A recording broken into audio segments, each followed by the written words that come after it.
Here's an update on that project that I started the 19th of December.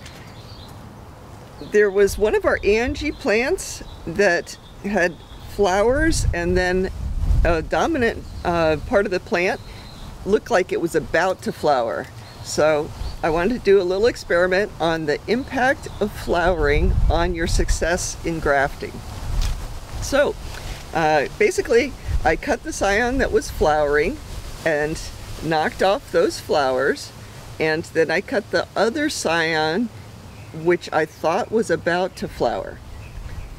I have a little surprise, or at least a little surprise waited for me. Let's look at that. So right in the back is the Scion that had flowers. Now I took the flowers off, it was nice and green, and the Scion stayed green for a very long time.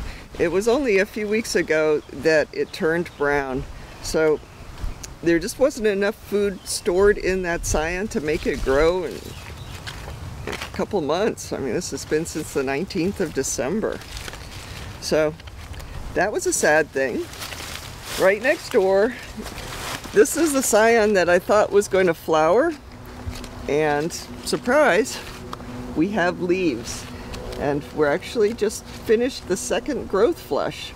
So this Scion is doing very well, and the other one not so well. So when you're grafting, it's always better to get leaves rather than flowers.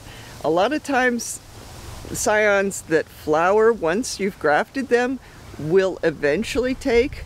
Ours didn't, but of course the Scion that produced leaves is really doing well. So every year is different as far as the timing of flowering, and even different trees out in the grove have different time schedules for flowering.